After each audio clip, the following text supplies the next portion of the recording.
cara-cara mengatakan, cara-cara Jokowi mengklaim dirinya, oh dia akan menjadi anggota Golkar, ternyata ditolak mentah-mentah oleh tradisi. Yang menolak bukan orang, Pak JK hanya mengatakan, tapi yang dikatakan, yang melakukan penolakan itu ialah tradisi birokrasi, tradisi keputusan-keputusan yang berlaku di dalam Partai Golkar.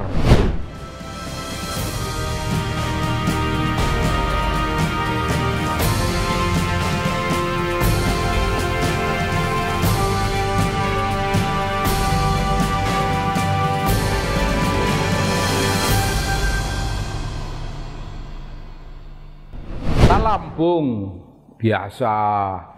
Salam dari kanal anak bangsa Bung. Salam dari kanal anak bangsa. Nah, mari kita merenungkan suatu peristiwa yang tiba-tiba konon Jokowi tidak ingin masuk Golkar. Benarkah itu Bung? Benarkah itu? Ya, benarkah itu tidak masuk Golkar? Benarkah tidak masuk Golkar karena alasan-alasan yang kuat yang menyatakan masuk Golkar tidak ada gunanya? Ya mestinya dasarnya semacam itu. Masuk Golkar itu tidak ada gunanya. Jadi Presiden Jokowi bilang aku tidak akan masuk Golkar. Nah, benar seperti itu? Mari kita cek political logic yang dibawa-bawa oleh Presiden Jokowi dan orang di sekitarnya. Orang di sekitarnya memberi tempat, menggelar karpet merah untuk Jokowi. Wah, Jokowi itu anggota Golkar dari dulu. Wah, Gibran, belimbing sayur maksudnya.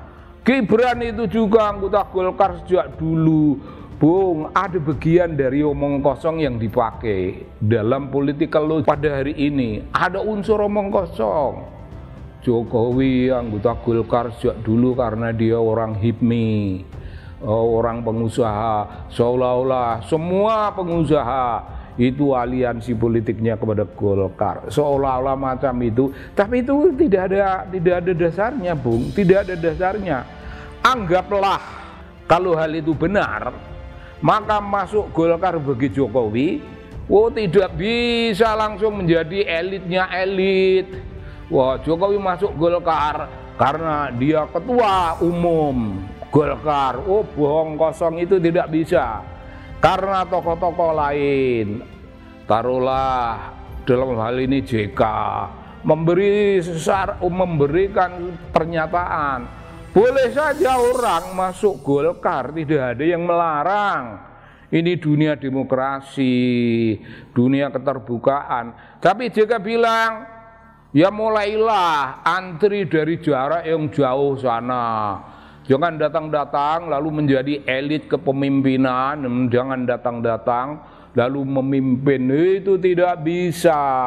Ada prosedur. Nah, ini bertentangan dengan citra dari orang-orang yang menganggap Jokowi masuk Golkar itu bagian dari hak-hak politiknya yang otomatis Golkar, dan Golkar akan dipakai menjadi suatu kekuatan bagi Jokowi bahwa pasca kepresidenan, pasca jabatan, dia punya jabatan baru ketua Golkar. Omong kosong. Nah, Presiden Jokowi juga dikabarkan mengatakan Jokowi pernah berusaha untuk menjadi ketua Partai Demokrasi Indonesia Perjuangan, PDIP. Pernah Bung, ada langkah politik yang mengatakan Presiden Jokowi ingin menyingkirkan orang-orang lain, singkirkan jauh-jauh, dan dia akan menggunakan dalil politik bahwa menjadi ketua PDIP itu tidak harus terah Soekarno. Ini terah yang lain, itu Jokowi ingin mengambil itu. Tapi bisakah dia mengambil sesuatu yang bukan miliknya? Jokowi akan mengambil sesuatu yang bukan miliknya, milik dalam ukuran-ukuran sejarah.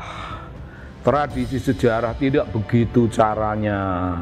Benarkah akan mengambil apa yang bukan miliknya dalam tradisi politik? Fakta-fakta politik menyatakan kebalikannya. Ya, orang boleh menjadi anggota PDIP, tapi orang-orang yang menjadi anggota PDIP dan kemudian keluar dari partai itu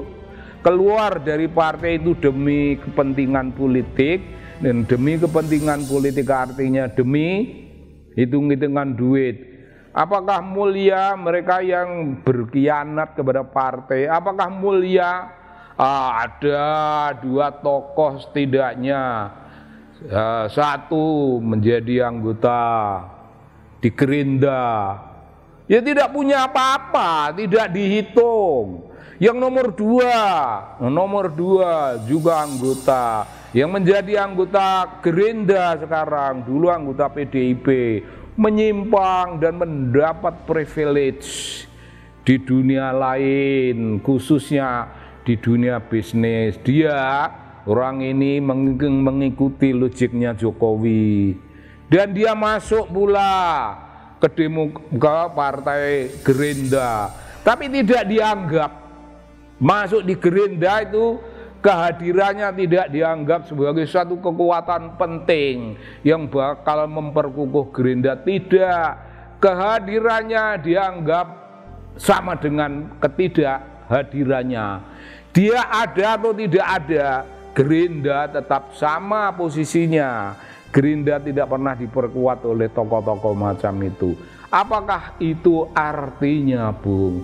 Itu artinya bagian dari cara-cara mengatakan, cara-cara Jokowi mengklaim dirinya. Oh, dia akan menjadi anggota Golkar. Ternyata ditolak mentah-mentah oleh tradisi. Yang menolak bukan orang, Pak JK hanya mengatakan, tapi yang dikatakan, yang melakukan penolakan itu ialah tradisi birokrasi, tradisi keputusan-keputusan yang berlaku di dalam partai Golkar. Iya boleh, tapi engkau orang baru, engkau tidak bisa langsung otomatis memimpin. Engkau harus antri, engkau harus menjadi ini dan itu, ini dan itu. Di luar sana tempatnya, bukan di bagian elit. Jokowi kan udah terpukul oleh kata-kata itu. Jokowi terpukul oleh realitas politik dalam Golkar. Terpukul dan dia malu.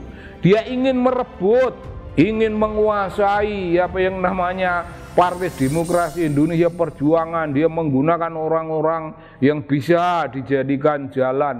Oh tidak, Partai Demokrasi Indonesia Perjuangan juga suatu partai yang punya harga diri, partai besar, tidak kalah dari partai-partai yang lain, tidak kalah dari tradisi Golkar. Partai besar itu juga punya tradisinya sendiri. Jangan orang lain tiba-tiba ingin berkuasa di sini. Memangnya apa? Emangnya jaminannya apa? Kalau orang baru itu akan membawa partai ini ke jalan perjuangan mewujudkan dua hal, yaitu nation building, mewujudkan dua hal. Satu, nation building. Dua, character building.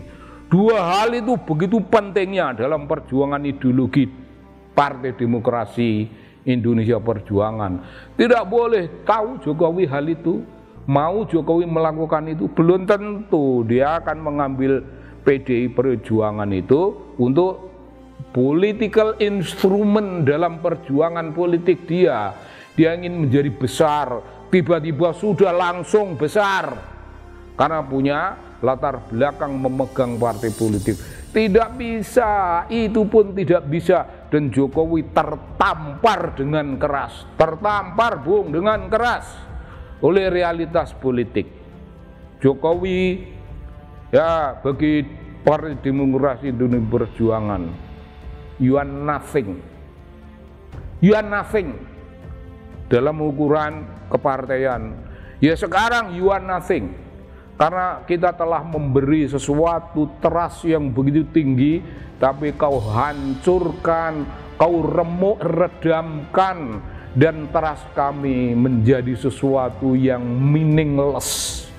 Jokowi telah memberikan makna meaninglessness dalam perjuangannya untuk menjadi bagian Partai Demokrasi Indonesia Perjuangan. Dia tidak akan tahu ideologi dalam perjuangan, yaitu membangun nation building and character building, membangun kekuatan untuk pro kekuatan rakyat, untuk pro golongan yang namanya marhaen, kaum marhaen. Jokowi tidak akan punya perhatian pada itu. PDI Perjuangan adalah senjata politik yang dia pakai untuk membesarkan dirinya. Maka orang-orang dari partai itu berkata, you are nothing, you are nobody. So, sebagai nothing dan sebagai nobody, ngapain juga gue percayain, ngapain juga gue ajak dalam partai gue? Kagak bisa. Bung, intisarinya begini. Intisarinya begini. Jokowi itu ditolak di PDI Perjuangan dan dia mengharapkan ada kekuatan lain. Ya, dia ditolak pula di Golkar. Itu langkah akhir. Langkah sebelumnya sebenarnya Jokowi ingin mengambil Partai Demokrat tempo hari itu. Jokowi ingin mengambil Partai Demokrat, tapi instrumen yaitu bidak-bidak di garis depan yang dipercaya untuk memainkan peran politiknya. Oh, bidak-bidak itu hampa, bidak-bidak itu nobody juga, dia nothing dan nobody, tidak bisa berbuat apa-apa, dan mereka tidak bisa merebut Partai Demokrat. Nggak bisa merebut Partai Demokrat, maka Jokowi ya tidak nampilkan dirinya seolah-olah tidak luka, tapi dia sebenarnya luka oleh resistensi yang dibuat oleh Demokrat. Sekarang Jokowi, Jokowi adalah Golkar, bagian dari omong kosong, dan dia ingin menyatakan wah, identifikasi dirinya dengan Golkar. Tapi belakangan ini ada suatu kegetiran politik, Bung. Kegetiran politik, getirnya getir. Dia mengatakan tidak akan masuk Golkar. Ya jelaslah. Bukan kau ingin masuk, kau memang ingin masuk Golkar tapi tidak ada tempat. Dia akan menjadi nothing dan nobody. Sesudah dia menjadi nothing dan nobody di PDI Perjuangan, dia menjadi nothing dan nobody di Demokrat, di Partai Golkar, karena dia juga nothing dan nobody dalam usaha merebut Partai Demokrat. Jokowi adalah sosok kegagalan dan kegagalan dalam urusannya menguasai partai-partai. Dia cermin sebuah kegagalan. Urusannya menjadi presiden yang membuat trust publik begitu tinggi, itu bagian dari sesuatu trust yang di dalamnya penuh mitologi, yang di dalamnya penuh cara memperoleh kekuasaan dan legitimasi kekuasaan. Tapi legitimasi itu mandek. Dia tidak pernah memberi legitimasi. Jokowi tidak pernah memperoleh legitimasi dalam arti yang sebenarnya, karena legitimasinya itu dibangun berdasarkan mitologi, mitos. Dan sekarang he's nobody, he's nothing. Kira-kira begitu, Bu. Terima kasih banyak.